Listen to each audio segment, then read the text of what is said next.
Hello and welcome back to Warcraft Daily for today, the 13th of May 2014. And in today's news we have just lots of little things that are all pretty cool. So yeah, look, we're just in that period of time when they don't have new Warlords of Draenor stuff to say, but it's just kind of leading to a little bit of a drought in interest.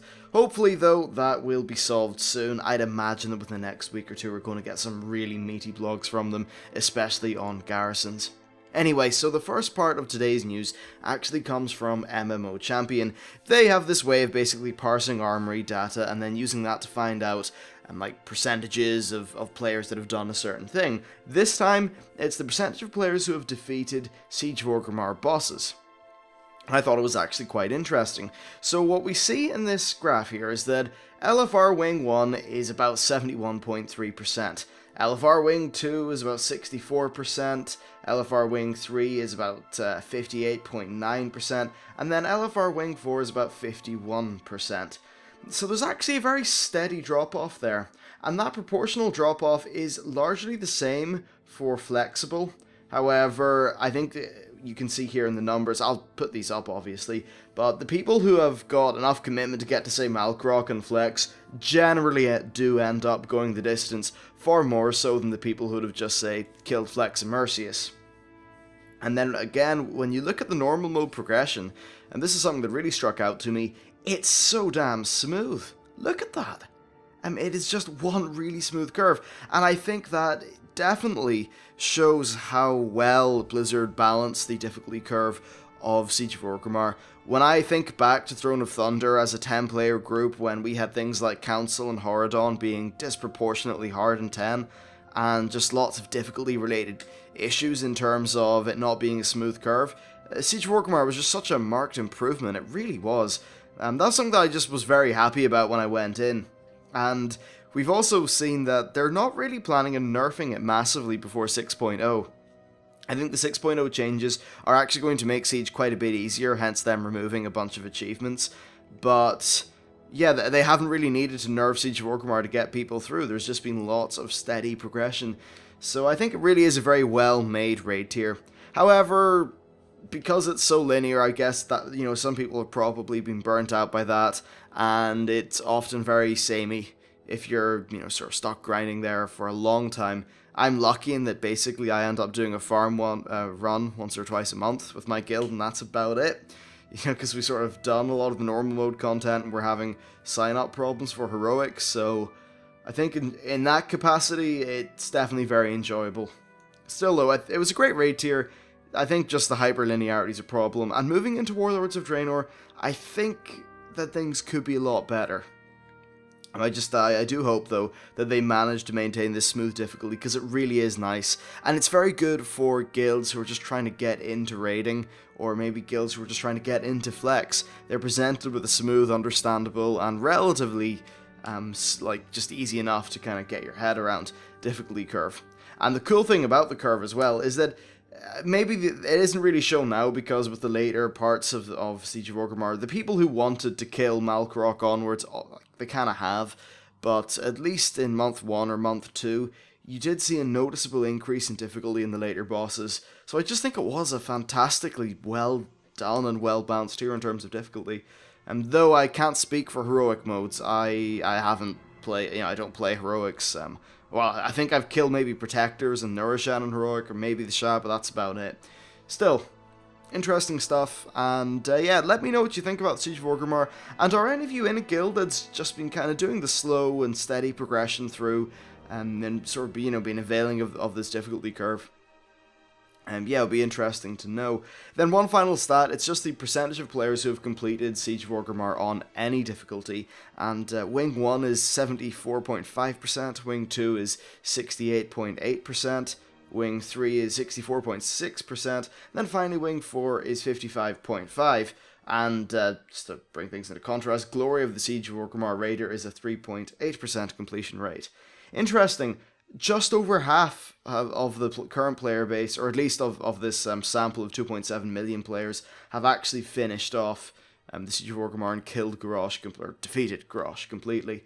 That's interesting, honestly.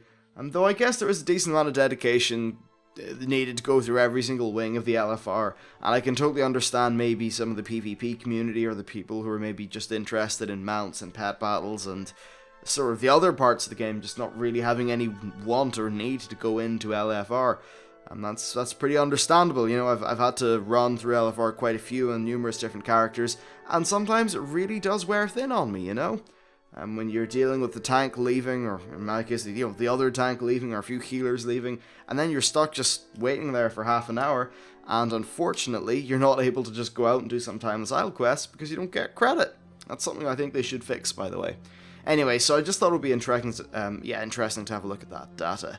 Okay, so next we had a little bit of a tweet from Lore. He said that they're going to be bringing up some underperforming specs in patch 5.4.8.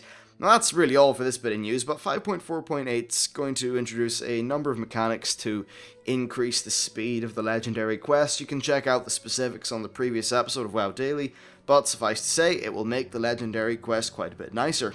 As for these buffs to specs, well, they actually said they're not planning on nerfing unless things are crazy, so I think maybe Warlocks might get a little bit of a slap and not too much.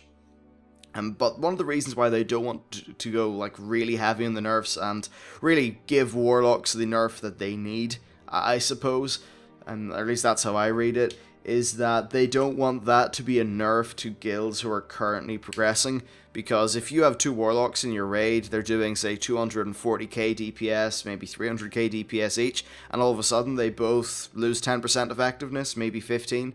I'd say more 10, yeah.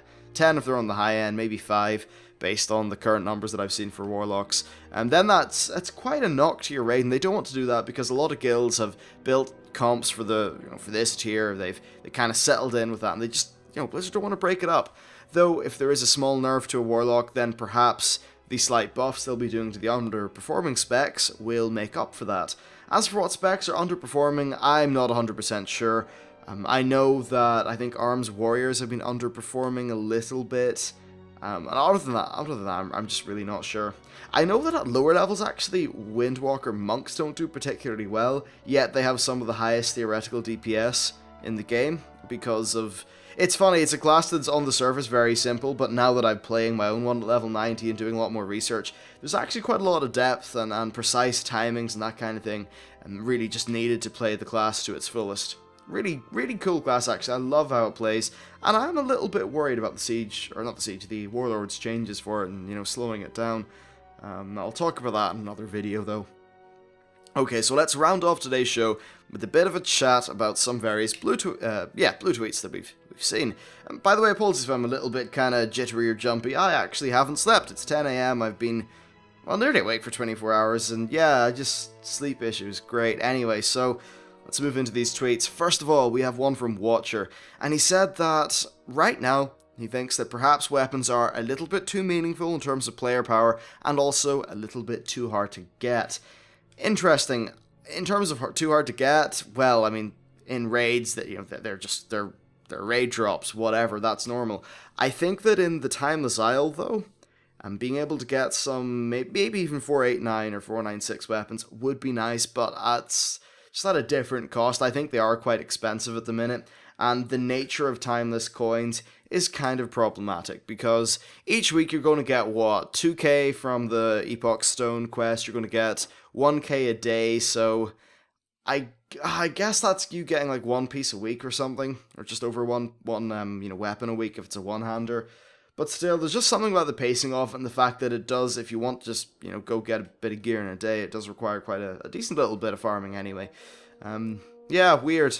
I'm not 100% sure how you would make weapons easier to get, in a way that would just not make it far too easy to get a weapon. I guess maybe in Warlords with the PvP strong boxes, like the little loot boxes you get after a BG or a skirmish, or perhaps even some garrison weapons, maybe it'll just be easy to get weapons in Warlords of Draenor. I'm not 100% sure.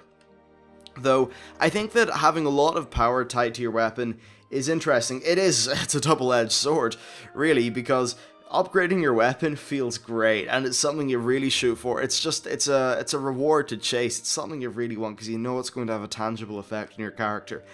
But the other side of that is that if you get unlucky with your weapon, then you're going to feel like you're a little bit gimped. Maybe if you spend 3 weeks not getting your pole arm off Thok, the Bloodthirsty, then you're just going to feel like, well, part of my performance is, okay, maybe I'm not playing perfect, but you know what? I've not got my goddamn weapon cause RNG.